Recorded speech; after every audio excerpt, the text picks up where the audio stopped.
Assalamualaikum warahmatullahi wabarakatuh.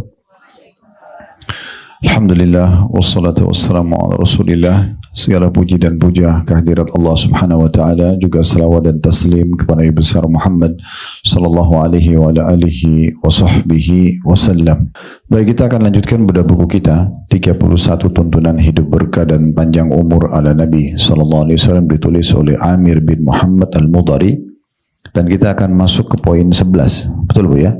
Tentang sholat duha ya. Judulnya peliharalah sholat duha. Yang sebelumnya kita sempat membahas tentang sholat isya dan subuh secara berjamaah. Seperti biasa saya bacakan dulu isi temanya, baru kita lebih dalam menambah syarah dan penjelasan. Mungkin di saat mendengarkan sholat duha, karena dia sangat familiar sekali, artinya hampir semua umat Islam pernah dengar sholat duha itu. Mungkin juga ada sebagian kita yang sudah mengamalkan ya. Tetapi permasalahannya, biasanya sesuatu yang sangat familiar didengar itu jarang orang menjaganya. Seperti sederhana masalah mengucapkan salam misalnya dengan keutamaan yang sangat besar, sholat sunnah qobliyah dan ba'diyah ya, sebenarnya mudah dan familiar, tapi jarang sekali orang yang mau istiqomah untuk bisa mengerjakannya. Zikir pagi petang, berdoa, misalnya silaturahim keluarga, ziarah kubur misalnya. Semua ini amalan-amalan yang sebenarnya ringan, tetapi banyak orang anggap remeh. Dan ini nanti akan menjadi perbedaan dasar antara setiap orang yang mengamalkannya dengan orang tidak mengamalkannya nanti di derajat di surga. Kembali saya ingatkan, nanti di hari kiamat Bu, kita akan menemukan ada 3 orang yang menyesal. Penyesalan pertama itu yang abadi. Itu orang kafir, orang musyrik, sama orang munafik. Karena mereka akan masuk ke dalam neraka secara abadi, selamanya. Tidak akan pernah lagi bisa keluar. Maka ini penyesalan yang Allah gambarkan dalam surah Al-Mu'minun, surah nomor 23, dari ayat 99 sampai 115 atau 116. Jadi kalau ibu baca itu akan menunjukkan penyesalan orang-orang kafir yang luar biasa. Karena mereka sudah tidak bisa lagi keluar dari api neraka, disiksa dan khalidina fiha, kekal selamanya. Kemudian yang kedua, penyesalan usatul mu'minin, orang-orang mukmin yang banyak dosanya, tidak sempat bertaubat selama di dunia, terus saja dengan zinanya, dengan bohongnya, dengan ribanya, dan tidak mau taubat, sehingga pada saat meninggal timbangan amal baiknya sama amal dosanya itu lebih berat dosanya, sehingga dia harus masuk neraka dulu. Walaupun misalnya jadwalnya sehari saja waktu akhirat, maka Allah sudah menekankan dalam Al-Quran, yauma 'inda rabbika ka'alfi sanatin mimma ta'udun. Satu hari di sisi Tuhanmu hai Muhammad nanti di akhirat sama dengan 1000 tahun waktu kalian di dunia. Kita bisa bayangkan kalau 1000 tahun disiksa non-stop 24 jam. Maka ini penyesalan juga yang luar biasa, walaupun nanti setelah bersih dosanya akan dimasukkan ke dalam surga ya, tapi tetap menyesal. Oleh karena itu sebelum datang penyesalan ini kita harusnya segera bertaubat, meninggalkan semua dosa-dosa kita dan berhenti. Kalaupun pernah terjadi di masa lalu kita, maka kita jadikan itu sebagai sebuah ibrah, pelajaran. Makanya kata Nabi SAW dalam hadis yang sahih, sungguh aku beristighfar dan bertobat kepada Allah sehari 70 sampai 100 kali. Kalau Nabi saja selalu istighfar dan tobat sehari 70 sampai 100 kali, bagaimana dengan kita? Harus lebih pantas kita beristighfar dan tobat, karena nanti akan ada penyesalan. Kalau sampai misalnya, maaf ini contoh saja, ibadah ibu 999 misalnya angkanya, sementara dosa ibu 1001, bedanya cuma 2, tetap masuk neraka dulu, kan itu berarti penyesalan, kan harus disiksa dulu baru masuk ke surganya. Kemudian yang ketiga, ini penyesalan yang kita khawatirkan juga ya. Penyesalan orang-orang beriman yang masuk ke dalam surga, tapi mereka menyesal banyaknya amal-amal ibadah yang mereka sia-siakan di dunia, yang sebenarnya kalau mereka kerjakan, mereka akan dapat derajat yang tinggi di surga. Nah ini poin yang tidak kalah penting. Karena memang misal ibu selalu mengatakan, sudahlah kan sholat duha, itu kan cuma sunnah. sholat qabliyah duhur, tadi misalnya sholat duhur, sudahlah itu kan cuma sunnah, yang penting saya sudah kerjakan yang wajibnya, ba'diyah duhur misalnya, atau sholat tahajud, atau sholat witir, atau tahiyat masjid, atau sholat wudu, atau zikir pagi petang misalnya ya. Contoh, ibu menganggap itu baca Quran, sudahlah itu kan sunnah. Memang ibu nggak salah dengan niat dan maksud seperti itu, tapi permasalahannya ibu nanti akan menyesal di surga. Karena kalau ibu kerjakan duha itu, atau sholat malam itu, atau sholat wudu dan tobat itu, maka akan lebih tinggi fasilitasnya. Jadi kalau kita ibaratkan komplek perumahan itu ada klaster-klaster, ada klaster yang lebih bagus. Tapi ibu, misalnya klaster A, itu orang yang kerjakan semua yang wajib dan semua yang sunnah. Misalnya ada klaster B, hanya orang yang kerjakan wajib dan sedikit amal sunnah. Klaster C-nya, orang yang hanya kerjakan yang wajib, sunnahnya tidak misalnya. Maka fasilitas klaster A lebih bagus, dan itu ditentukan dari keinginan kita untuk mengerjakan ibadah tersebut.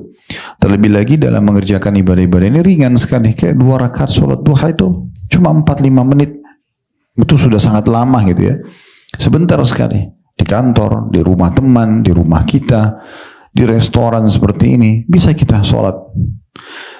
Juga ibu kalau sholat di sebuah tempat, itu tempat-tempat itu akan jadi saksi hari kiamat, Bu. Saya punya seorang dosen dulu, Dr. Tariq di kota Madinah. Saya tidak bisa lupa sikap beliau itu. Pernah beliau mendatangi kami untuk ngisi daurah di kota Makassar.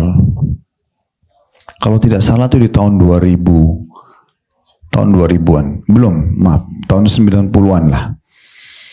Waktu itu tahun 93 tepatnya, seingat saya, 92-93. Waktu itu kami masih SMA di kota Madinah. Kemudian beliau sempat datang untuk ngisi daurah. Lalu mampir ke rumah kakek kami di kota Makassar. Saya kebetulan ada di situ. Kemudian Pak Awal tiba, setelah kami sambut di ruang tamu, dia mengatakan, "Khalid, tolong kasih saya tempat untuk sholat. Ini di rumah nenek saya." Saya pikir mungkin beliau mau sholat duha, mau sholat wajib, tapi sholat wajib belum masuk waktunya itu. Terus saya siapkan. Habis selesai sholat saya tanya, "Syekh, Anda sholat apa?" Dia bilang, "Saya sholat sunnah." Niat, nafilah namanya. Ibu kalau misalnya lagi duduk, lagi santai, terus kemudian ibu masih ada wudu, ibu ingin dekatkan diri kepada Allah dengan sholat sunnah. Ada sholat namanya nafilah, Bu. Bukan duha, bukan sholat tahajud, bukan sholat wudu, bukan. Namanya sholat nafilah, tatawu, tambahan saja. Ibu mau dekatkan diri kepada Allah gitu ya. Itu bisa dikerjakan. Namanya sholat nafilah atau sholat tatawu tepatnya. Maka dia sholat. Dia bilang, "Saya cuma sholat. Tujuan saya adalah saya tidak tahu saya akan kembali ke rumah ini lagi atau tidak. Paling tidak tempat-tempat di rumah ini bisa jadi saksi buat saya hari kiamat." Dan memang betul, Bu, setelah beliau pergi, kemudian nenek kami meninggal, lalu rumah itu dijual, dibagi warisan, lalu dibeli oleh orang lain, dan rumah itu dibongkar semua, kayu-kayunya segala macam, bangunan dibongkar. Maka sudah lepas, sudah nggak bisa lagi datang untuk menjadikan tempat itu sebagai saksi pada hari kiamat. Ini salah satu sentuhan secara keimanan bagaimana orang harus peka. Nah, kalau misalnya si A sama si B, si A ini sholat duha selama 10 tahun misalnya, setiap hari 2 rakaat aja, tapi 10 tahun dia sholat. Si B 10 tahun itu gak pernah sholat duha, karena tadi ya sudahlah, gampang kan, sunnah. Kira-kira menurut ibu secara rasional, kita belum masuk surga, tapi secara rasional apakah sama tingkatannya si A sama si B? Gak mungkin. Mungkin sekarang kalau kita bilang, teman saya kan sholat 2 rakaat, 2 rakaat ringan. Baik, jangan hitung itunya, hitung akumulasinya. Karena setiap hari dikerjakan kan gitu. Sama dengan orang sholat tahajud sudah setahun berjalan, 2 tahun berjalan, 10 tahun berjalan. Orang tidak pernah sholat tahajud misalnya, pasti akan beda. Dan masalahnya dalam masalah ibadah, Bu, kita nggak bisa perbaikin. Nggak bisa kita perbaikin. Misal tadi, kita kan mau bahas sholat duha nih. Sebentar lagi saya akan sebutkan belasan hadis tentang keutamaan sholat duha. Misalnya ibu dengar, oh ternyata besar sekali keutamanya, saya mau sholat duha. Tapi ibu nggak bisa lagi hari ini untuk sholat duha, karena sudah masuk waktu duhur. Tidak bisa kita perbaikin. Sekali luput kesempatan ibadah itu, maka luput selamanya. Tidak bisa kita perbaikin, kecuali waktunya masih ada. Misal kita pengajian jam 10 pagi, ibu dengar, oh keutamaan sholat duha, udah terus ibu pamit, terus ibu sholat misalnya, itu masih bisa. Tapi sekarang sudah keluar waktunya, udah nggak bisa. Dan itu sampai hari kiamat akan dicatat bukunya si fulana ini kosong dari sholat duha. Dia nggak dosa, tapi nggak bisa diperbaikin. Akan beda pahalanya dengan orang yang kerjakan sholat duha. Saya mengingatkan kembali riwayat. Ini pernah saya sampaikan, tapi saya ingatkan kembali. Ada 3 orang di masa Nabi Muhammad SAW masuk Islam. Orang non-muslim masuk Islam. Dan ketiga-tiganya ditampung di rumahnya Talha bin Ubaidillah. Tiga-tiganya belajar agama segala macam, terjadilah prosesi ya, panggilan jihad pada saat itu. Kata Talha, orang yang pertama dari 3 orang ini pergi berperang, terbunuh mati syahid. Berjalan waktu, beberapa hari saja setelah itu ada panggilan jihad lagi, orang yang kedua pergi perang juga, terbunuh lagi mati syahid. Berjalan waktu, orang yang ketiga dengan hikmah Allah ajalnya datang meninggal, tapi di rumahnya Talha, mati biasa saja. Cuma selisih berapa hari gitu ya, meninggal, semua 3-tiganya meninggal.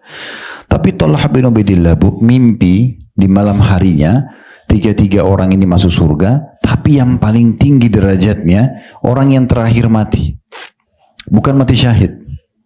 Yang pertama ada di bagian belakang, yang mati syahid yang kedua di depannya, dan orang yang mati di atas ranjang paling depan. Maka dia penasaran, dia bangun tidur lalu dia tanya kepada Nabi SAW, ya Rasulullah, itu 3 orang yang masuk Islam yang lalu tinggal di rumah saya. Yang satu mati syahid, yang 2 mati syahid, yang ketiga mati di atas ranjang. Tapi saya kok mimpi justru yang terakhir mati di atas ranjang itu lebih tinggi derajatnya. Kok bisa? Pandangan kita selama ini kan orang mati syahid lebih tinggi derajatnya. Kata Nabi SAW, wahai Talha, kenapa kau heran? Sementara yang mati di atas ranjang sempat sholat beberapa hari lebih banyak daripada 2 temannya yang mati syahid. Sempat zikir, sempat baca Quran. Itu aja. Selisih 1 hari saja, itu udah kita bisa mengalahkan derajat orang-orang yang lebih dulu meninggal, walaupun mereka mati syahid.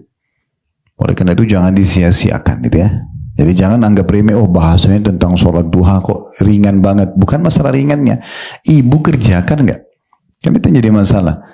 Seperti keutamaan yang kita bacakan, mungkin hadis ini sudah sering kita dengar, tapi saya akan tambahkan belasan hadis.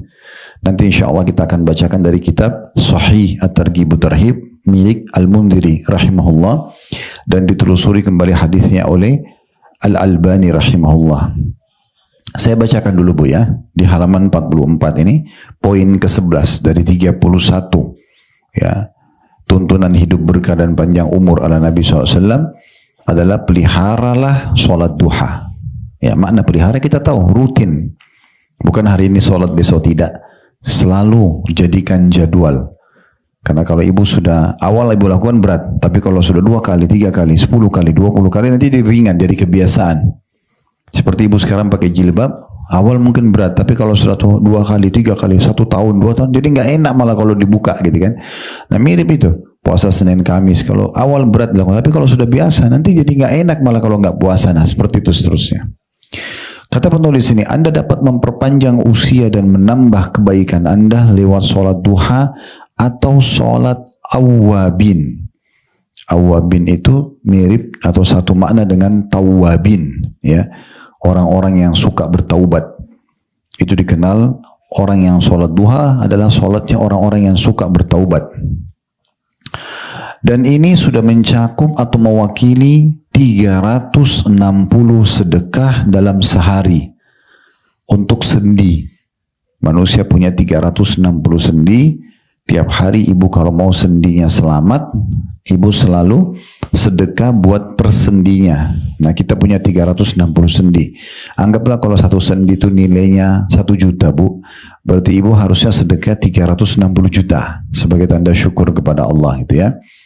Di sini dikatakan, dan dia mencakup atau sudah mewakili sedekah 360 sendi dalam setiap harinya. Tentang keutamaannya, Nabi SAW bersabda, di sini penulis mengangkat sebuah hadis. Nanti kita akan kuatkan dari kitab tadi yang saya bilang ya. Bunyi hadisnya adalah kata Nabi SAW, yusbihu ala kulli sulama ay mafsalin min ahadikum sadaqa fa kullu tasbihatin sadaqa wa kullu tahmidatin sadaqa wa kullu tahlilatin sadaqa wa kullu takbiratin sadaqa wa amrun bil ma'rufi sadaqa wa nahyun anil munkari sadaqa wa yujzi'u min dhalika rak'atani yarka'huma minad duha. Setiap persendian salah seorang di antara kalian ada sedekahnya. Harus disedekahkan supaya sendinya terjaga, ya, sebagai tanda syukur kepada Allah. Dan untuk mendapatkan sedekah-sedekah itu, ibu mengucapkan setiap tasbih, bilang aja subhanallah, dihitung satu sedekah buat satu sendi itu. Kemudian setiap tahmid alhamdulillah dihitung juga satu sedekah. Setiap tahlil ucapkan la ilaha illallah dihitung juga satu sedekah. Setiap takbir Allahu Akbar dihitung juga satu sedekah. Amar ma'ruf, menyeru pada kebaikan. Ibu ajak orang sholat, puasa, itu namanya amar ma'ruf. Ibu ajar orang tutup aurat misalnya, itu sedekah. Nahi mungkar adalah sedekah. Melarang orang dari perbuatan dosa. Ada temannya ibu lagi gosipin orang, ibu larang. Nah itu pahala. Nah ibu berhentikan dia dari dosanya, ya. Ibu ingatkan agar dia takut kepada Allah, mematuhi Rasulullah SAW. Bagaimana Allah menyebutkan dalam Al-Quran, menggunjing atau menceritakan aib orang itu sama dengan memakan daging saudaranya misalnya, atau bangkai saudaranya. Dan itu juga termasuk kategori dosa besar misalnya. Itu juga termasuk melarang orang dari kemungkaran, sedekah. Kemudian kata Nabi SAW, ini jadi saksi bahasan kita, penutupan hadis, dan sudah mencukupi semua hal itu. 360 sendi, 2 rakaat duha yang dilaksanakan. Jadi kalau ibu sholat 2 rakaat duha, di awal terbit matahari sampai menjelang duhur, itu sudah cukup langsung menutupi sedekah 360 sendi. Kita bisa bayangkan bagaimana dahsyatnya kedudukan sholat duha, ya. Kalau tasbih, subhanallah itu besar sekali keutamaannya. Itu cuma dihitung 1 kali tasbih, 1 kali sedekah. Takbir juga, tahmid juga, tahlil juga, semuanya sama. Menyuruh pada kebaikan, berdakwah. Saya sekarang sampaikan ke ibu-ibu tentang sholat duha. Maka setiap penyampaian itu ada 1 sedekah. Kalau melarang dari kemungkaran, ya misalnya ibu jangan tinggalkan, ya, sholat wajib, misalnya jangan sampai tinggalkan tutup aurat, itu nahi dari nahi mungkar, itu juga sedekah. Jadi satu-satu ini semua 1 sedekah, tetapi 2 rakaat sholat duha yang kurang dari 5 menit itu dihitung sudah mencakup 360 sendi disedekahkan.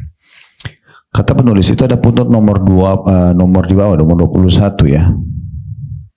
Itu ditulis adalah hadis riwayat Muslim dari Abi Dzar radhiyallahu anhu. Kata penulis, saudaraku, biasakanlah diri Anda ketika hendak meninggalkan rumah setiap hari untuk berwudu dan melaksanakan sholat duha 2 atau 4 rakaat. Ada penekanan penulis di sini 2 atau 4 rakaat. Nanti akan kita jelaskan jumlah rakaatnya, Bu, ya. Kalau jumlah rakaat itu minimal 2, maksimalnya tidak ada. Pendapat yang paling kuat ulama, tidak ada batas maksimal sholat duha. Ibu mau 4, ibu mau 6, ibu mau 8, ibu mau 10, 12, bebas saja. Ya. Tapi dalam riwayat-riwayat yang sahih disebutkan, Nabi menyebutkan tentang 2 rakaat sholat duha di hadis ini. Ada juga hadis nanti yang kita akan bacakan sebentar lagi. Kalau orang sholat duha 4 rakaat, Allah jamin akan memenuhi kebutuhan-kebutuhannya di hari itu. Itu kalau 4 rakaat. Kalau 8 rakaat, pernah Nabi SAW mengerjakan duha 8 rakaat di atas unta beliau. Pada saat beliau lagi safar, perjalanan menuju pulang ke Madinah, itu beliau sholat di atas untanya. Kalau kita sekarang di atas mobil. Misal ibu buru-buru nih keluar rumah, ibu mau ke taklim, ibu mau ketemu teman, segala macam, mau ke rumah sakit, mau ke pasar, ibu nggak sempat sholat duha di rumah. Sholat duduk aja di mobil. Tidak masalah, gitu kan? Yang penting dalam kondisi wudu, jangan tinggalkan, gitu kan? Tidak perlu harus cari tempat. Ya, yang penting ibu jangan lupa kakinya harus ditutup, pakai kaos kaki, ya, karena itu aurat. Kalau muka sama telapak tangan itu tidak apa-apa terbuka. Jadi ibu sholat 2 rakaat saja sambil duduk. Ya, sholatnya seperti biasa, lagi duduk, cuma ruku sedikit tunduk. Kalau sujudnya lebih tunduk lagi, Selebihnya sama, ya. Cuma kita tidak berdiri aja. Sholat 2 rakaat. Karena Nabi SAW pernah sholat 8 rakaat dalam kondisi di atas unta beliau. Dan kita kalau di kendaraan tidak apa-apa nggak menghadap kiblat. Tidak masalah. Karena dikatakan oleh kata bahwasanya Nabi SAW sholat 8 rakaat duha, dan kemanapun untanya berjalan, itu beliau tetap sholat. Seperti ibu sholat di kereta, sholat di bus, sholat di pesawat, sama. Kita nggak mungkin menghadap kiblat, gitu ya. Nah seperti itulah kondisinya. Tentu ini lebih diprioritaskan oleh ulama dalam sholat sunnah. Kalau sholat wajib dilihat kondisi dan keadaannya. Kalau ibu betul-betul tidak memungkinkan untuk sholat berdiri, ibu sholat duduk. Kalau ibu belum memungkinkan menghadap kiblat, ya sudah ibu sholat apa keadaannya. Seperti kita kalau berangkat umroh 9 jam naik pesawat. Kalau Saudi Airline itu masih ada musola disiapin di belakang, kita masih bisa sholat berdiri. Tapi kalau Garuda, Imarat nggak ada. Dan saya berapa kali izin sama petugas di pesawat pramugara atau pramugaranya, saya pamit ada tempat yang cukup besar, dan saya bilang saya mau sholat sini, dia bilang nggak bisa. Peraturannya nanti kalau dibuka semua orang ikut sholat, tidak. Walaupun sebenarnya harusnya mereka izinkan ya. Saya tertarik melihat cuplikan, saya nggak tahu apakah itu pesawat Pakistan Air atau India, mungkin Pakistan karena lebih ke Islam ya. Itu mereka kalau berangkat safar itu biasanya mereka sholat berjamaah satu pesawat. Ya, jadi semuanya sholat duduk. Jadi diimami oleh satu orang di depan. Nah, nanti dia pakai mikrofon, semuanya pada ikut sholat, itu bagus banget. Mungkin ibu bisa searching di YouTube, bisa lihat insya Allah ya. Maka sholat rame-rame satu pesawat itu sangat bagus ya. Ini mungkin belum terjadi di masa kita ya, atau di tempat kita maksud saya. Baik, saya akan bacakan Bu ya dari kitab Sahih Targhib Tarhib ya. Buku ini kami bedah juga setiap Jumat. Ibu kalau mau ikutin, biasanya setiap habis sholat Jumat jam 1 siang kita melanjutkan bedah buku ini. Kecuali kalau tidak salah pekan kelima ya. Kami sudah sampai di jilid 3-nya di bab haji. Nah ini di jilid 2-nya di kitab sholatnya. Nah salah satu substansial babnya itu adalah anjuran sholat duha. Nah ini akan saya bacakan belasan hadis insya Allah yang menguatkan bahasan kita hari ini. Yang pertama Bu, hadis yang diriwayatkan oleh Abu Hurairah atau disampaikan oleh Abu Hurairah radhiyallahu anhu, dan hadis ini sanadnya sahih, diriwayatkan oleh Bukhari, Muslim, Abu Daud, Tirmidzi dan juga An-Nasa'i. Abu Hurairah berkata, sahabat Nabi ini bernama Abdurrahman bin Sakhr radhiyallahu anhu, ini sahabat yang paling banyak meriwayatkan hadis dari kalangan laki-laki. Beliau bilang, "Awsani khalili sallallahu alaihi wasallam bi thalathin." Kekasihku Rasulullah sallallahu alaihi wasallam mewasiatkan kepadaku 3 hal. Jadi dia menyampaikan bagaimana Nabi SAW titip pesan, "Hai Abu Hurairah, jangan tinggalkan 3 hal ini ya." Dia sampaikan kepada kita apa pesannya? Beliau mengatakan, pesan pertama, "Siyami thalathati ayyam min kulli syahr." Agar aku berpuasa 3 hari setiap bulannya. Ini biasa dikenal dengan puasa Ayyamul Bid. Ya, 13, 14, 15 dari bulan Hijriah. Ini yang paling afdal. Kalau ibu tidak bisa, ibu bisa pilih tanggal berapa saja. Dan lebih baik berurut. Misalnya 1, 2, 3, 7, 8, 9, 20, 21, 22 misalnya ya.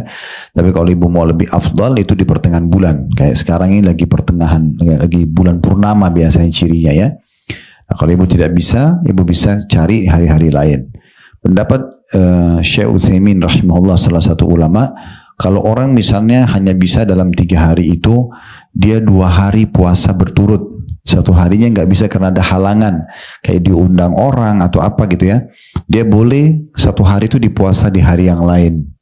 Yang penting totalnya 3 hari setiap bulannya ya. Nah ini punya keutamaan sendiri tentunya. Kata Nabi SAW, puasa 3 hari setiap bulan itu pahalanya sama dengan puasa setahun. Jadi kalau ibu misalnya puasa bulan ini 3 hari, bulan depan 3 hari, terus begitu ya, selama 12 bulan, Ramadan kan sudah kena itu, karena Ramadan mau tidak mau kita puasa, karena 1 bulan puasa ya. Maka setiap bulannya kita puasa 3 hari. Setiap ibadah di dalam Islam itu dilipat gandakan 10 kali lipat Bu. Ya, karena Allah mengatakan menjabil hasanati falahu asyru amthaliha. Siapa yang berbuat satu kebaikan akan dilipat gandakan 10 kali pahala. Jadi kalau ibu puasa 3 hari setiap bulan, pahalanya sama dengan 30 hari. Karena satu harinya seperti 10 hari. Jadi kalau dihitung 1 tahun, ibu puasa 3 hari, 3 hari, 3 hari, 3 hari, berarti sama dengan puasa setahun. Secara otomatis. Ya, begitu cara hitungannya. Tapi ini bukan bahasan kita tentunya. Ini karena disinggung di sini ya. Wasiat yang kedua, warak'atai duha. Ini wasiat Nabi yang kedua kepada Abu Hurairah agar aku tidak pernah meninggalkan 2 rakaat duha. Nah ini ulama mengatakan jumlah minimalnya 2 rakaat. Kemudian yang ketiga wa an utira qabla an arqud, dan aku tidak tidur kecuali aku sudah witir. Nah witir ini minimal 1 rakaat. Kalau ibu khawatir tidak terbangun tengah malam, sholat aja sebelum tidur. Atau selepas ibu sholat ba'diyah isya, langsung aja witir. Minimal 1, bisa sampai 3 rakaat.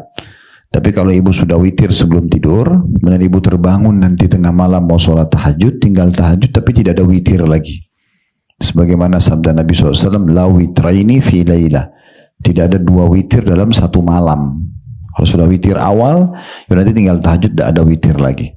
Tapi saksi bahasan kita dalam hadis ini adalah 2 rakaat sholat duha yang Abu Hurairah tidak pernah tinggalkan. Ya, di dalam lafaz Ibnu Khuzaimah, ini perawi hadis yang lain, Abu Hurairah berkata, "Awsani Khalili sallallahu alaihi wasallam bi 3 lastu bitarikihinna." Kekasihku Rasulullah SAW mewasiatkan kepadaku 3 hal yang tidak pernah aku tinggalkan. Semenjak aku dengar, gak pernah aku tinggalkan. Ini sikap seorang muslim, Bu ya. Ibu kalau dengar nasihat, sebuah hadis, sebuah ayat dari seorang ustadz, ibu sudah dengar, amalkan. Karena ilmu itu bukan hanya untuk dikenang, tapi dipelajari. Ya. Jadi ibu dipelajari dan dipraktikkan. Sayang sekali. Nah, sudah sekian tahun kita dengarkan tentang zikir, tapi kita masih jarang zikir. Baca Quran, tidak jarang masih belajar baca Quran. Ini tidak manfaat ilmunya. Ilmu itu pengajian seperti itu tujuannya didengar lalu diamalkan. Dan saya sudah kasih kata kuncinya, ibu kalau mau mengamalkan, ibu harus paksakan. Harus dipaksa. Ibu paksa sholat duha, mulai sekarang programin sholat malam, sedekah, baca berapa ayat Al-Quran, harus paksa. Saya sudah kasih gambaran di taklim kita beberapa pertemuan yang lalu. Kita ini Bu sama syaitan seperti orang yang ada di garis start. Kalau ibu tidak mulai-mulai, maka rival kita, syaitan itu lawan kita, dia akan selalu jatuhkan kita. Udahlah, nggak usah, gampang, nanti aja. Jadi kita tergoda. Kapan syaitan itu akan lemah godaannya? Kalau ibu lari. Jadi ibu mulai dulu, kan gitu. Kalau ibu mulai berlari, ibu mulai sholat duha, ibu mulai baca Quran, ibu mulai hadir majelis ilmu, ibu mulai paksakan diri. Kayak ibu tadi datang ke sini, ibu paksakan. Mungkin segala macam godaan syaitan ada. Udahlah, nanti aja, nanti bisa online, nanti pertemuan bulan depan. Kan, tapi kalau ibu paksakan datang, syaitan nggak bisa buat apa-apa. Karena ibu sudah jalan. Apalagi kalau ibu berlari kencang sekali, ibu kencang dalam ibadah, dari zikir ke doa, dari doa ke baca Quran, dan seterusnya, dari majelis ilmu ke ilmu yang lain. Didengarin ceramah sekarang, nanti naik di mobil putar lagi ceramah. Itu kan seperti orang yang lari. Syaitan untuk menggoda kita, dia juga harus lari seperti kita. Baru bisa, kalau dia di tempat garis start, dia nggak bisa digoda kita. Dan orang yang kalau lari, sama-sama lari, walaupun yang rival ini teriak-teriak, persentase godaan yang sampai ke kita atau suara itu kecil sekali. Kalau orang lagi lari kan, syaitan godain, tapi ibu lagi kencang-kencangnya sholat duha, sholat malam, itu godaannya terdengar tapi nggak ada pengaruhnya, kecil sekali kita, karena ibu sudah berlari. Orang yang banyak terjerat dengan godaan syaitan memang orang yang tidak mulai-mulai. Memang dia nggak mulai sholat duha, dia nggak mulai zikir. Lalu pertanyaan sampai kapan ini? Tunggu ajal datang baru nyesal, kan gitu. Makanya saya bilang tadi di hari kiamat yang perlu kita garis bawahi, penyesalan sebagian ahli surga yang masuk ke surga. Dia lihat, oh dulu kalau saya sholat duha itu tempat saya ya, tapi saya nggak dapat karena saya nggak sholat duha, tempatnya di sini. Walaupun ini mewah, itu lebih istimewa gitu. Ya sayang, cuma penyesalan itu tidak akan bermanfaat bagi dia. Lalu kata Abu Hurairah, kekasihku mewasiatkan kepadaku 3 hal tidak pernah aku tinggal. Alla anama illa ala witrin, aku tidak tidur kecuali sudah witir. Jadi ini lafadz lain ya, lafadz Ibnu Khuzaimah. Mirip tadi cuma dibedain lafadznya. Kalau di sini dimulai witir dulu sebelum tidur. Wa alla adha'a rak'atai duha, dan aku tidak pernah tinggalkan 2 rakaat salat duha. Fa innaha salatul awwabin, karena dia adalah salatnya awwabin. Tadi sudah kita jelaskan, awwabin orang yang suka bertaubat ya. Kemudian yang ketiga, wasiyami thalathata ayyam min kulli syahr, berpuasa 3 hari setiap bulannya. Ini hadis yang pertama yang diangkat oleh Al-Mundhiri, 2 buah riwayat, dua-duanya sahih dan dua-duanya berisi wasiat Nabi SAW untuk Abu Hurairah. 3 hal tadi ya, witir sebelum tidur, 2 rakaat sholat duha, dan puasa 3 hari setiap bulan.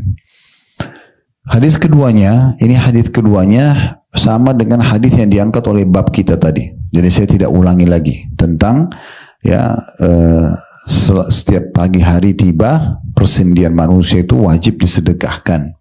Lalu disebutkanlah kalau tasbih sedekah, tahmid sedekah, tahlil sedekah, takbir sedekah, menyuruh pada ma'ruf kebaikan adalah sedekah, melarang dari munkar adalah sedekah, dan 2 rakaat salat duha menutupi semua sedekah itu. Ini sudah kita jelaskan tadi, tapi di sini hadis keduanya. Ini sahih diriwayatkan Imam Muslim. Kemudian hadis yang mirip dengan itu disebutkan sini hadis yang ketiga dari hadis Buraidah radhiyallahu anhu.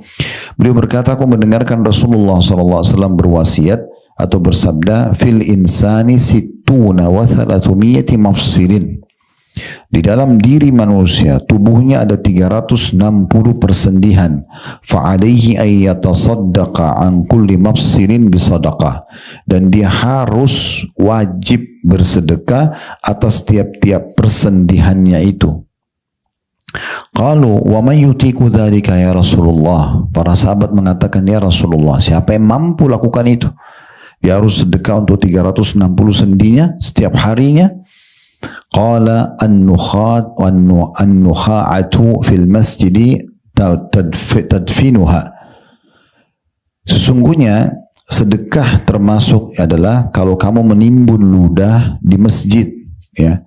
Jadi di masa dulu Bu, masjid orang itu bukan keramik atau granit atau marmer kayak kita sekarang, masih tanah. Nah biasanya ada orang yang terbiasa meludah. Ini kan meludah, orang ngupil, korek-korek kuping, ini kan kebiasaan. Kalau kita tinggalkan kebiasaan itu tidak akan mungkin terjadi. Tapi karena kita biasakan, jadi kadang-kadang di depan orang pun kita tidak sadari. Nah kalau di masjid itu dosa Bu. Kecuali kita pakai tisu. Kalau buang sembarangan itu dosa besar. Ya, itu ada bahasa sendiri para ulama. Nabi SAW sangat marah. Pernah masuk ke dalam masjid, beliau temukan di dindingnya ada ludah orang gitu ya. Dia meludah sembarangan. Kata Nabi SAW, ini tidak bisa, ini dosa, sampai dia menimbunnya sendiri. Dia membersihkannya. Nah, Nabi SAW sampaikan di sini.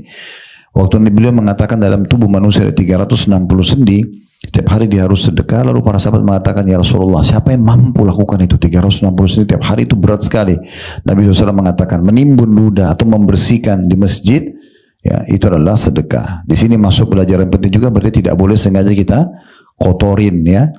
Orang ngupil, buang-buang sembarangan gitu ya. Dan ibu perlu tahu hukumnya, kalau ibu sampai lagi flu ya, lagi ada dahak, itu boleh dikeluarkan Bu. Ibu lagi ada ingus boleh dikeluarkan. Nabi SAW sebutkan dalam hadis itu dikeluarkan kalau lagi sholat, memang dia lagi meler, kita nggak bisa tahan, maka usahakan ada tisu atau sapu tangan. Dalam kondisi sholat bisa kita keluarkan. Nabi SAW menganjurkan mengeluarkan di arah sebelah kiri. Balik sebelah kiri lalu dikeluarkan. Kata Nabi SAW, hindari bagian depan kalian karena ada Allah di hadapan kalian, dan hindari sebelah kanan kalian karena ada malaikat. Jadi di sebelah kiri dikeluarkan ya. Itu kalau memang dalam kondisi darurat sekali ya. Kemudian beliau mengatakan wasyai'u tunahihi anit tariq. Ya. Kemudian juga termasuk sedekah buat sendimu adalah engkau menjauhkan sesuatu yang berbahaya dari jalan. Ibu lihat ada duri, ada potongan kayu, ada batu. Itu dalam Islam dianjurkan untuk pindahin Bu. Nggak boleh ibu biarkan. Ibu kalau pakai driver, ibu suruh drivernya mampir sebentar, pindahin batu itu. Berbahaya buat orang gitu ya. Itu memindahkan sesuatu dari jalan yang berbahaya, pahalanya besar. Dalam sebuah hadis yang lain kata Nabi SAW, aku diperlihatkan salah satu umatku, dia menikmati fasilitasnya di surga karena dia pernah memindahkan sesuatu yang berbahaya dari jalan yang bisa membahayakan kaum muslimin. Jadi nggak boleh kita biarkan. Kalau yang kita lihat saja orang lain buang, kita dianjurkan untuk singkirkan, berarti lebih pantas kita tidak boleh sengaja membuang sembarangan, membuang sampah, membuang apalagi sesuatu yang berbahaya ya. Nah itu lebih tidak boleh. Nah ini termasuk sedekah juga. Fa in lam taqdir faraka'at duha tujzi'u anka. Kalau kau tidak punya kesempatan untuk semua itu, ya tadi membersihkan kotoran dari masjid atau memindahkan sesuatu yang berbahaya di jalan, maka ketahuilah 2 rakaat sholat duha sudah menutupi itu. Maksudnya mirip tadi keutamaannya, sama memenuhi sedekah untuk 360 sendi. Hadis ini diriwayatkan oleh Imam Ahmad, Abu Dawud, Ibnu Huzaimah dan juga Ibnu Hibban. Hadis keempat, Bu, Abu Darda berkata radhiyallahu anhu. Kalau tadi Abu Hurairah, sekarang Abu Darda, sahabat Nabi yang lain. Beliau berkata, "Ausani habibi sallallahu alaihi wasallam bi thalathin lan ada'hunna ma ishtu." Sesungguhnya kekasihku Rasulullah sallallahu alaihi wasallam mewasiatkan kepadaku 3 hal tidak pernah aku tinggalkan selama aku hidup. Semenjak dengar tidak pernah aku tinggalkan sampai aku meninggal. Yang pertama, bisiyami thalatha ayyam min kulli syahr. Aku selalu diperintahkan untuk menjaga 3 puasa 3 hari setiap bulan. Kemudian yang kedua, wasolati duha, dan mengerjakan sholat duha. Tapi di sini bedanya tidak disebutin jumlah rakaatnya. Kalau hadis Abu Hurairah disebutkan dan 2 rakaat sholat duha. Di sini cuma dikatakan dan sholat duha. Yang ketiga, wa alla anama illa ala witrin, dan aku tidak tidur kecuali aku dalam keadaan witir. Ini tadi saya belum tambahkan, Bu. Ibu kalau misalnya tadi khawatir tidak bangun tengah malam untuk sholat tahajud dan witir, ibu boleh witir afdalnya sebelum tidur. Jadi habis sholat ba'da isya langsung sholat witir. Kalau ibu memang tahu ibu memang jarang terbangun atau kadang-kadang terbangun, kadang-kadang tidak. Tapi kalau ibu tahu ibu bangun pasti sebelum subuh, lebih afdal ibu kerjakan di sebelum subuh. Makanya Nabi SAW pernah tanya kepada Abu Bakar dan tanya kepada Umar, "Hai Abu Bakar, kapan kau witir?" Kata Abu Bakar, "Sebelum tidur ya Rasulullah." Ditanya Umar, "Hai Umar, kapan kau witir?" Kata Umar, sebelum subuh, ya, di tengah malam. Maka Nabi SAW tunjuk Abu Bakar sambil mengatakan, orang ini mengambil agamanya dengan kehati-hatian. Jadi Abu Bakar justru witirnya sebelum tidur. Nabi bilang orang ini ambil agamanya dengan kehati-hatian. Ditunjuk Umar, orang ini mengambil agamanya dengan ketegasan. Dia paksakan diri bangun di sepertiga malam. Baik, hadis kelima, Bu, ini keutamaan yang luar biasa. Belum disebutkan atau belum mungkin ibu dengar sebelumnya ya, karena keutamaan ini besar sekali tentang sholat duha. Hadis ini sanadnya hasan sahih, dan hadis ini dari Abdullah bin Amr bin As radhiyallahu anhuma. Beliau berkata, ba'atha Rasulullah sallallahu alaihi wasallam sariyatan faghanimu wa asra'u raj'ah. Rasulullah SAW pernah mengirim 1 bala tentara dan mereka berhasil menang serta mendapatkan banyak sekali harta rampasan perang. Dari musuh didapatkan banyak harta rampasan perang. Lalu mereka segera pulang kembali ke Madinah. Fatahaddatsan nasu biqurbi magzahum. Lalu orang-orang mulai membicarakan tentang dekatnya tempat perang mereka. Maksudnya dari Madinah dekat sekali. Wa kathrati ganimatihim, dan banyaknya harta rampasan perang yang didapatkan. Biasanya orang kalau perang tempatnya jauh, perjuangannya besar, kadang-kadang dapat harta rampasan perang, kadang-kadang tidak, gitu ya. Tapi ini enggak, keluar sedikit dari kota Madinah, lawan musuh menang, harta rampasannya banyak sekali. Jadi menjadi buah bibirnya orang di Madinah pada saat itu. Wa sur'ati raja'atihim, dan juga jadi buah bibir tentang cepatnya mereka pulang ya, ke Madinah. Jadi cepat sekali pergi, cepat pulang, cepat menang, banyak rampasan perangnya. Faqala Rasulullah sallallahu alaihi wasallam, maka Rasulullah SAW bersabda, "Ala adullukum ala aqraba minhu magzan?" Mau enggak, kata Nabi SAW, aku tunjukkan tempat perang yang lebih dekat dari mereka. Tidak usah kalian kagum-kagum dengan tempat perangnya dekat, keluar sedikit lalu menang gitu ya. Dikatakan wa aktsara ghanimah, dan lebih banyak harta rampasan perangnya. wa ausyaka raj'ah, dan lebih cepat juga pulang kembali. Man tawadda'a thumma gada ilal masjidi li subhati duha, siapa yang wudu bersuci dengan baik kemudian dia pergi ke masjid, dia kerjakan sholat duha, ya, fahuwa aqrabu minhum magzan, maka ini lebih dekat jarak peperangannya, wa aktsaru ghanimah, lebih banyak harta rampasan perangnya, wa ausyaku raj'ah, dan lebih cepat juga untuk kembali atau pulang. Hadis ini diriwayatkan Ahmad dan diriwayatkan atau dalam riwayat Ibnu Lahiyah dan juga At-Tirmidzi dengan sanad jayyid. Riwayat ini riwayat agung, Bu, ya. Kalau ibu sudah tahu, alhamdulillah. Kalau ibu belum tahu, jihad itu, Bu, amalan yang sangat besar dalam Islam dan berat. Berat, ya. Terutama kami laki-laki yang diperintahkan itu. Ibu-ibu bisa, tapi bukan seperti laki-laki. Perang itu meninggalkan istri dan anak, meninggalkan pekerjaan, ya. Di medan perang itu sudah susah untuk mandi, cari makanan yang enak, istirahat yang cukup, pokoknya ala kadarnya semua. Dan kematian bisa datang dari seluruh penjuru. Ya, kalau ditembak langsung mati, tapi bisa saja ditangkap musuh, ditawan, disiksa, dibutain matanya, dipotong jaringnya, banyak kejadian bisa terjadi dalam medan perang itu, ya. Dan subhanallah, ini pahalanya besar. Sampai kata Nabi SAW, dua kaki yang tersentuh debu medan perang tidak akan disentuh oleh api neraka, ya. Dan banyak keutamaan yang lain tentang jihad itu, banyak sekali. Di antaranya pernah ada sahabat yang mengatakan, ya Rasulullah, tolong sampaikan kepada kami tentang amalan yang bisa menyaingi jihad. Kata Nabi SAW, la tastati'un, kalian tidak akan mampu mendapatkan. 3 kali sahabat tanya, 3 kali Nabi menjelaskan begitu. Kata Nabi SAW, kenapa sebabnya? Karena orang yang keluar berjihad, semenjak dia keluar dari rumah, tinggalkan istri sama anaknya, terus dia pergi sampai dia pulang, kalaupun dia masih hidup, itu sama dengan orang yang sholat malam, tidak pernah tidur, dan puasa tidak pernah buka puasa, sampai dia pulang. Saking besarnya pahala jihad, gitu, ya. Itu pahala sendiri. Dan kalau kita bahas di dalam buku ini juga, di jilid 3-nya ada kitab jihad, itu ada banyak sekali babnya. Mungkin bisa saya bahasakan lebih dari 70-80 hadis tentang keutamaan jihad yang dituliskan oleh penulis. Belum kitab-kitab yang lain, mungkin masih ada hadis yang belum dinukil, gitu, ya. Belum juga keutamaan ribat. Jadi jihadnya sendiri berperang pahalanya besar. Berjaga-jaga di perbatasan antara muslim sama orang kafir juga itu pahalanya besar.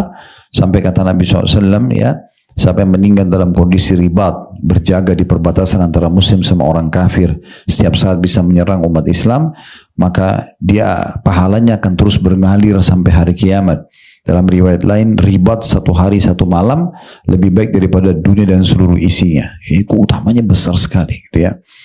Begitu juga dengan halalnya menikmati harta rampasan perang, Bu. Ya, makanya Nabi Muhammad SAW mengatakan harta rampasan perang diharamkan untuk Nabi sebelumku dan dihalalkan untukku. Misalnya kita kalahkan musuh, ada perisai, ada pedang, ada kalau macam sekarang senjata, pesawat tempur, tank, itu semua jadi harta rampasan perang. Nanti dibagi 1/5 untuk Allah dan Rasulnya, disedekahin untuk orang-orang miskin dalam agama Islam, 4/5 dibagi untuk mujahid. Jadi orang pergi jihad itu bisa jadi sumber rezekinya dia kalau dia menang, ya. Itu namanya ghanimah. Kemudian berkumpul kegembiraan kalau orang pergi jihad, dia sudah dapat pahala jihad, terus kemudian dia dapat harta rampasan perang, terus kemudian dia pulang ketemu kembali sama keluarganya. Setelah dia berjuang, dia kembali bisa kumpul lagi sama istri sama anaknya. 3 ini keutamanya besar semua, gitu, ya. Dan apa kata Nabi SAW waktu pasukan ini pergi, kemudian mereka menang lawan musuh, jaraknya tidak jauh dari Madinah, mereka berhasil dapat ghanimah yang besar, mereka segera bisa pulang kumpul sama keluarganya. Jadi buah bibir di Madinah. Nabi SAW timpali itu sambil mengatakan, mau saya tunjukkan kalian lebih baik daripada perang itu, lebih baik daripada harta rampasan perang itu, lebih baik daripada segera pulang ke keluarga. Apa itu? Karena sahabat penasaran. Lalu kata Nabi SAW, seseorang antara kalian berwudu di rumahnya, dia pergi ke masjid, dia sholat duha 2 rakaat. Itu lebih besar pahalanya daripada jihad tadi, dari harta rampasan perang, daripada keluar ketemu atau daripada kembali ketemu keluarga. Kita bisa coba bayangkan, besarkan hadis ini, bagaimana kemuliaan sholat duha. Mengalahkan pahala jihad itu luar biasa. Padahal jihad itu kadang-kadang bisa jadi wajib. Tapi ini bisa dikalahkan dengan sholat duha. Makanya salah satu sholat yang Nabi nggak tinggalkan bu, walaupun beliau musafir, itu duha. Biasanya kan orang kalau musafir itu karena sholatnya jamak qasar, ya, kan sholat qobliyah sama ba'diyahnya kan gugur bu ya. Misalnya mau jamak duhur sama asar, kan tidak ada lagi qobliyah duhur, ba'diyah duhur karena sudah dijamak, ya, nggak ada lagi sholat ini. Tapi sholat duha, sholat witir, ini Nabi nggak pernah tinggalkan, walaupun musafir, karena besarnya keutamaannya. Ya, dan kita berharap setelah pengajian begini bu, jangan lagi ada waktu tersisa terlewatkan dengan alasan oh saya lupa atau saya tadi tidak sempat. Harus sempatin. Sholat 2 rakaat itu ringan sekali, ya, sebentar sekali. Kemudian hadis yang ke-6 dalam bab ini dari Abu Hurairah radhiyallahu anhu, beliau berkata, ba'atha Rasulullah sallallahu alaihi wasallam ba'than. Rasulullah SAW pernah mengutus satu bala tentara, fa'a'zamul ghanimah, maka mereka mengumpulkan banyak sekali harta rampasan perang, wa asra'ul karrah, dan mereka pun cepat sekali pulang kumpul dengan keluarganya. Faqala rajul, maka seseorang laki-laki berkata, ya Rasulullah, wahai utusan Allah, ma ra'ina ba'than qattun asra'a karrah, kami belum pernah menemukan ada bala tentara yang secepat ini bisa pulang segera. Wala a'zama ghanimatan min hadzal ba'ts. Bahkan tidak ada yang mengalahkan banyaknya harta rampasan perang yang mereka dapatkan dibandingkan bala tentara ini. Qala, Nabi SAW mengatakan, ala ukhbirukum bi asra qarratan minhum.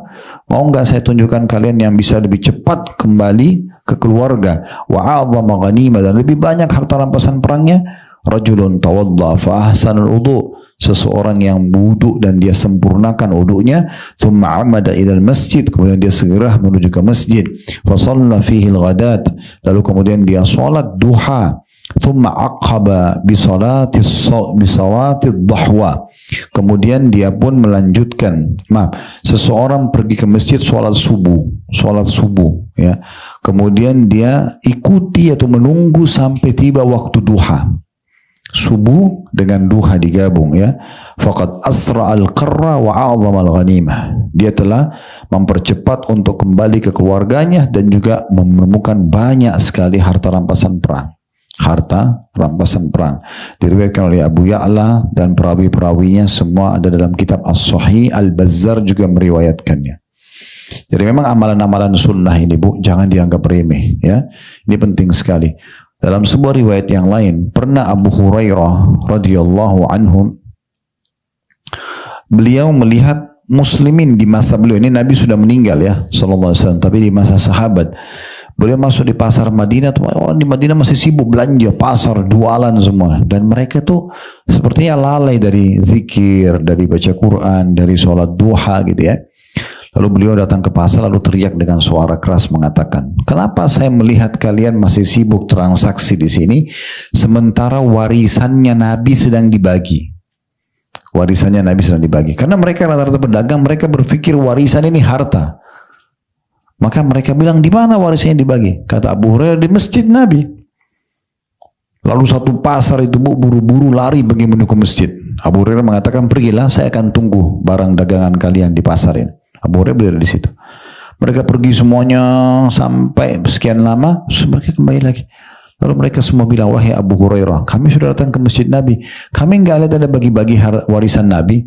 Tidak ada bagian pedang, tidak ada baju, nggak ada apalah mangkuk Nabi, bejana, nggak ada pembagian warisan gitu kan. Kata Abu Hurairah, apa yang kalian lihat?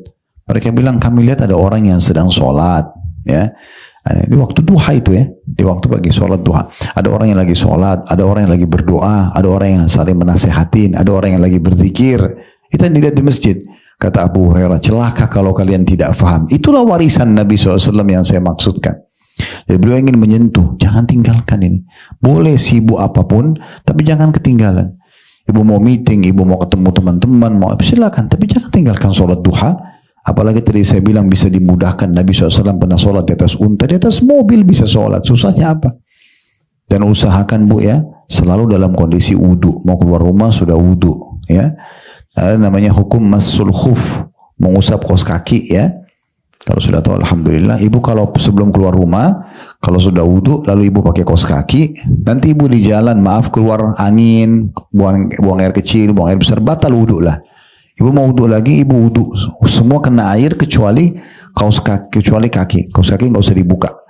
sentuh telapak tangan dengan air, usap bagian atasnya saja. Bagian atas telapak kaki kanan, bagian atas telapak kaki kiri, di kaos kakinya. Itu namanya masul khuf. Itu dalam Islam ada hukumnya. Mukim bisa sehari semalam, orang yang tidak musafir ya. Musafir 3 hari 3 malam. Tapi syaratnya ibu pada saat sebelum pakai kaos kaki, dalam kondisi sudah suci. Ya, kalau ibu belum wudu nggak bisa. Ya, ini kalau sudah wudu bisa, tidak perlu buka kaos kaki, tinggal diusap saja. Hadis selanjutnya Bu, saya lewatin hadis nomor 7 di bab ini karena ini cuma penyebutan riwayat. Hadis nomor 8-nya dengan sanad sahih dari Uqbah bin Amir al-Juhani radhiyallahu anhu bahwa Rasulullah sallallahu alaihi wasallam bersabda, Inna Allah azza wa jalla yaqul ya ibna Adam ikfini awwalan nahari bi arba'i raka'atin akfika bihinna akhira yaumik. Sesungguhnya Allah Azza wa Jalla berfirman, wahai anak Adam, cukupkanlah aku di awal siang dengan 4 rakaat. Nah, tadi kan berapa kali kita sebutin 2 rakaat semua ya. Ini hadis tentang 4 rakaat sholat duha. Kata Allah, wahai anak Adam, cukupkan aku di awal siang, di waktu duha 4 rakaat. Niscaya aku akan mencukupkan di akhir harimu. Hadis diriwayatkan oleh Ahmad dan juga Abu Ya'la dan semua perawi-perawinya sahih atau thiqah dan ada dalam kitab As-Sahih. Ulama menjelaskan apa yang dimaksud dengan aku akan mencukupi kalian di hari itu. Kata para ulama, dicukupi rezekinya, dimudahkan urusannya, dimaafkan dosanya, diselamatkan dari mara bahaya, semua masuk dalam makna itu. Di sini hadis qudsi ini menjelaskan kepada kita bahwasanya duha juga dianjurkan kalau sudah terbiasa 2 rakaat dilebihkan jadi 4 rakaat. Ibu bisa sholat 2 rakaat salam, 2 rakaat salam, atau ibu kalau mau 4 rakaat sekaligus bisa. Langsung 4 rakaat. Cuma memang tidak pakai tahiyat pertama. Ya, tidak pakai tahiyat pertama. Hadis selanjutnya ini hadis nomor 9 di dalam bab ini dengan sanad hasan dari Abu Darda radhiyallahu anhu dan Abi Dzar radhiyallahu anhu, 2 sahabat meriwayatkan ini bahwasanya Rasulullah SAW bersabda, "Anillahi tabaraka wa ta'ala annahu qala." Dinukil dari Tuhan Allah yang maha berkah dan maha tinggi. Allah berfirman, ya ibna Adam, wahai anak Adam, la tu'jizni min 4 raka'atin fi awalin nahar akfika akhirah. Wahai anak Adam, jangan pernah kamu lemas dan malas untuk mengerjakan 4 rakaat untukku di awal siang, di waktu duha. Karena dengan itu, aku akan mencukupi seluruh harimu. Ya, ini sejalan dengan hadis yang sebelumnya tadi. Maksudnya dia adalah dalam makna hadis ini Allah seakan-akan mengatakan, saya akan penuhi semua hajatmu, saya akan mudahkan urusanmu, saya akan selamatkan kamu dari segala mara bahaya, saya juga akan maafkan dosa-dosamu. Itu maknanya. Berarti selain mendapatkan pahala seperti jihad, sholat duha itu juga bisa bersedekah untuk 360 sendi, juga dia akan terpenuhi hajat-hajatnya. Tapi kalau mau dapat bonus yang terakhir ini Bu, ibu tambah 2 rakaat lagi, berarti 4 rakaat ibu kerjakan. Hadis nomor 10 saya lewatkan karena itu cuma riwayat saja. Hadis nomor 11 dalam bab ini dengan sanad sahih di ghairihi. Abu Murrah At-Ta'ifi radhiyallahu anhu dia mengatakan, aku mendengarkan Rasulullah SAW bersabda, qala Allah azza wa jalla, Allah yang maha tinggi dan maha mulia berfirman, ya ibna Adam, wahai anak Adam, sholli di 4 raka'atin awwalan nahari akfika akhirah. Wahai anak Adam, sholatlah untuk 4 rakaat di awal siang, niscaya aku mencukupkanmu di akhirnya. Ini sejalan dengan makna tadi ya. Berarti ada perintah untuk 4 rakaat. Sekarang kita masuk hadis ke-12 dengan sanad hasan dari Abu Umamah radhiyallahu anhu bahwasanya Nabi SAW bersabda, man kharaja min baitihi mutatahhiran ila salatin maktubah. Siapa yang keluar dari rumahnya dalam kondisi bersuci untuk mengerjakan sholat wajib, subuh, duhur, asar, maghrib, isya, dia pergi ke masjid misalnya dia sholat, fa'ajruhu ka'ajril hajjil muhrim, pahalanya sama dengan orang yang haji dalam kondisi berihram. Jadi 1 hari kita bisa dapat pahala haji dengan cara bersuci di rumah, pergi sholat di masjid ya. Subuh, duhur, asar, maghrib, isya. Subuh dapat pahala haji, duhur dapat pahala haji, asar dapat pahala haji, maghrib, isya, semua dapat. Tapi memang ini syaratnya sholatnya suci dari rumah, lalu keluar sholat wajib di luar. Ibu tentang lebih afdal di rumah, tapi ini boleh ibu sholat di masjid ya.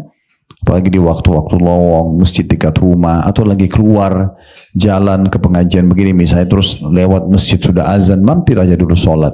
Ya.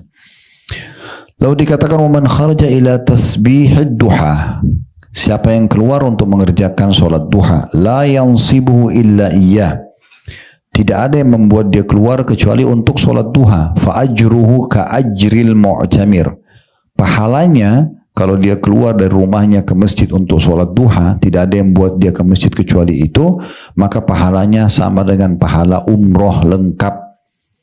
Sholat duha dapat pahala umroh, ya.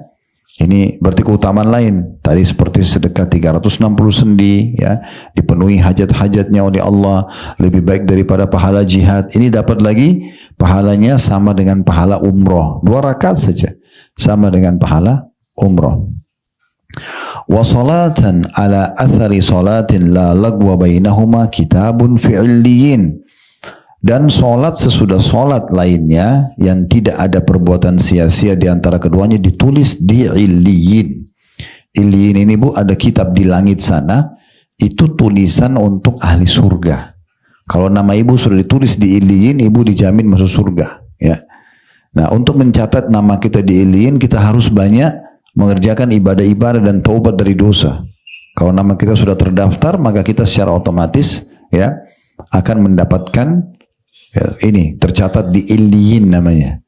Nah, di sini disebutkan hadits ini Bu, siapa yang mengerjakan sholat, menunggu sholat dengan sholat setelahnya, misalnya sholat maghrib isya, ibu habis sholat maghrib, ibu lagi nggak ada kegiatan, udahlah saya tetap aja di mukena sama sejadah saya, ibu zikir, ibu baca Quran, ibu dengarin ceramah, tidak ada hal sia-sia, ya. Bukan malah gosip sama orang, bukan malah ini dan itu, bukan tonton-tonton yang haram misalnya, sampai isya. Nah, kalau nunggu antara sholat dengan sholat setelahnya, saya pilih maghrib isya karena ini waktu yang paling pendek. Kalau ibu tunggu dari maghrib ke isya, tidak ada hal sia-sia, berisikan menunggunya zikir, baca Quran, dengarin ceramah misalnya, maka dicatat dalam kitab illiyin.